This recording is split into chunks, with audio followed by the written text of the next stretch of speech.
누가 도와주지 않으면 한 문제도 스스로 제대로 풀지 못하는 우리 아이. 주변 아이들은 현행은 물론이고 선행까지 쭉쭉 나가고 있는데 우리 아이는 선행은커녕 현행조차 잘 못 따라가고 있어서 걱정인 태산 같은 부모님들 많이 계신데요. 이건 공부법이 분명히 잘못됐기 때문입니다. 아마 오늘 말씀드린 이유에 무조건 해당이 되실 거예요. 오늘 제가 수학이 느린 진짜 이유와 독이 되는 학습법, 그리고 그 해결책까지 알려드리겠습니다. 이 영상 하나만 잘 보고 적용하셔도 뒤처졌던 수학 진도, 실력 모두 금방 따라잡게 되는 건 물론이고 나중에 역전까지 충분히 기대하실 수 있을 겁니다.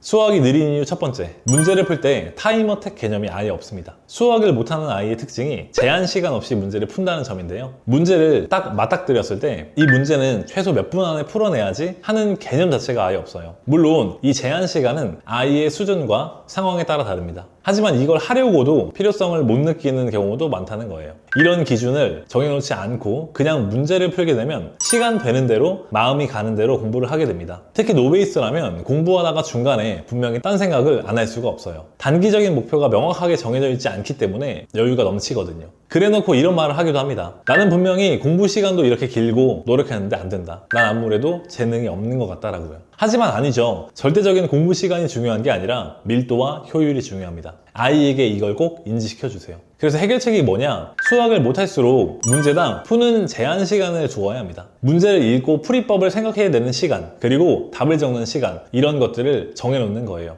고민은 딱 이때까지만 하자. 문제는 맞추던 틀리던 이때까지 꼭 풀어내보자. 이런 타임어택 개념을 만들어 주셔야 합니다. 똑같이 공부해도 이게 있는 것과 없는 것은 천지 차이예요. 특히 고등학교 수학 성적으로 직결되는 부분이니까 꼭 신경 써주세요. 근데 여기서 어떤 부모님들은 이렇게 생각하기도 합니다. 그런 절대적인 시간을 빡빡하게 만들어 놓고 공부하는 건 상위권 학생들에게 맞는 공부법이 아닌가요? 아닙니다. 오히려 노베이스일수록 기준을 정해 두셔야 합니다. 상위권 학생들은 이미 어느 정도 공부 스타일이나 관성이 잡혀있기 때문에 스스로도 잘할 수 있는 부분이 존재해요. 하지만 베이스가 없다면 다릅니다. 시간 되는 대로 마음 내키는 대로 공부를 해왔기 때문에 집중력이 오래가지 않고 금방 늘어져 버리거든요. 이걸 잡으려면 앞서 말씀드린 타임어택형 학습법을 적용하셔야 해요. 그럼 정확히 몇 분씩 잡아줘야 되냐? 이건 아이의 수준, 학년 상황에 따라 많이 달라질 수 있는 부분이긴 한데 대략적으로 잡아드리자면 수학이 느린 아이들, 노베이스 기준으로 했을 때 일반 기초 개념 문제는 3분 내외, 응용 문제는 5분 내외로 두시는 게 좋습니다. 이렇게 처음 진도를 나간 후를 기준으로 하는 거고 다시 복습을 할 때는 이것보다 1, 2분 정도 더 짜게 카운팅을 하시는 게 좋을 것 같습니다.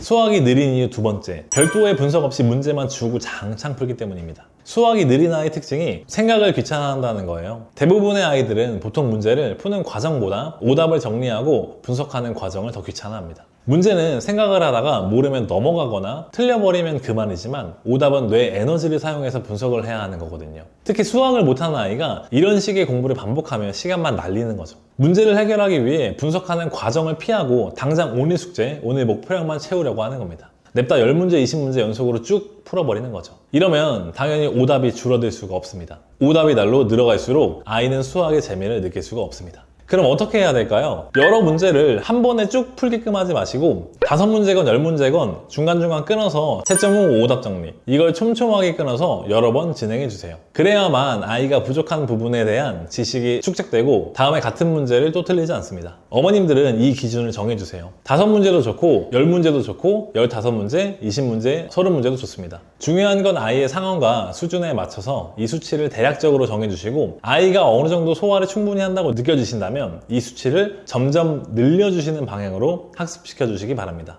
이게 별거 아닌 것 같아 보이지만 베이스가 없는 아이들에겐 상당히 중요한 작업입니다. 수학이 느린 이유 세 번째, 양보다 질을 지나치게 추구하기 때문입니다. 무슨 말이냐? 문제를 푸는 양은 별로 신경 쓰지 않고 문제를 푸는 과정, 즉 문제 풀이에 걸리는 시간보다 스스로 생각하고 풀어내는가에 너무 신경을 쓴다는 것입니다. 이건 아이의 문제보다는 가르치는 부모님이나 선생님의 방식이 문제가 되는 경우가 많은데요. 흔히 입시에서 심화 문제, 킬러 문제를 풀어내는 열쇠가 수학적 사고력이라고 하죠. 그래서 이걸 듣고 아이에게 해설지를 보여주지 않은 채로 시간이 얼만큼 걸리든 스스로 생각해서 풀어내게끔 하는 이런 공부법을 고수하는 경우를 종종 봅니다. 하지만 이 방식은 중상위권 이상 학생들에게나 적합하지 하위권 노베이스 아이들에게는 독이에요. 수학이 느린 아이들에겐 단순한 공부 방식이 적합합니다. 개념부터 확실하게 이해하는 건 물론이고 개념도 암기를 하게끔 시켜야 합니다. 그리고 문제를 푸는 양도 아이의 상황을 고려해서 충분히 늘려야 합니다. 그래야 여러 유형의 문제들을 접하고 데이터가 쌓이게 되는 거예요. 이것부터 시작해야 합니다. 지금 이 영상을 보고 계신 어머님들의 자녀분들께는 수학적 사고력은 나중에 일이고 당장 이것부터 훈련시키는 게 맞아요. 다만 앞서 말씀드렸던 것처럼 무작정 여러 문제만 냅다 푸는 것이 아니라 5문제, 10문제, 20문제 이런 식으로 나눠서 문제를 풀리고 채점 후 해설지를 보고 오답을 분석하며 복귀하게끔 해주세요. 문제당 제한 시간도 꼭 정해주시고요. 이렇게 계속 반복해서 아이의 수학 점수가 어느 정도 올라왔다? 그때부터는 이제 사고력 향상에 대한 고민을 하셔도 됩니다.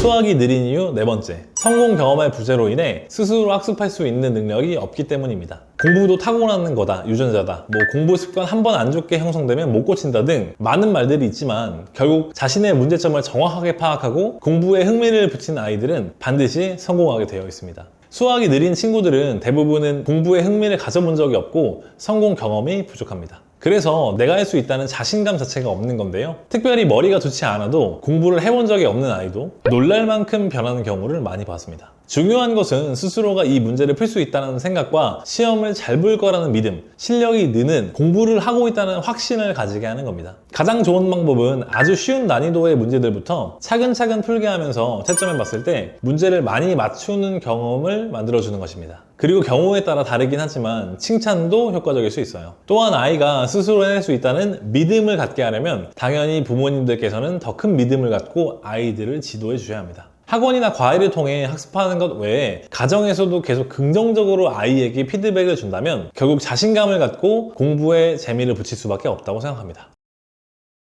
오늘은 남들보다 조금 느린 아이에 대해 이야기를 해보았습니다. 당장 급격하게 변화하는 모습을 기대하면 안 됩니다. 천천히 시간을 두고 계속 믿어주시고 스스로 해낼 수 있도록 도와주세요. 저는 다음에 좀 더 유익한 영상으로 찾아뵙겠습니다. 지금까지 성장수학이었습니다. 감사합니다.